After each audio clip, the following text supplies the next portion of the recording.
जी, अस्सलाम वालेकुम। Short story में मैं आपके लिए एक रिश्ता लेके आता हूँ हर वीडियो के अंदर। सबसे पहले ये है कि आपने हमारे यूट्यूब चैनल को सब्सक्राइब करें, लाइक करें, शेयर करें।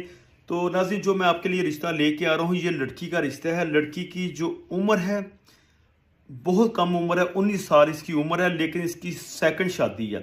पहली शादी से इसकी डिवोर्स हो चुकी है, कोई बच्चा नहीं किसी किस्म का, सिर्फ 1 माह इसकी शादी रही है। और लड़की की जो ज़ात है वो यूसुफ ज़ई है, एक भाई है और 2 बहनें हैं।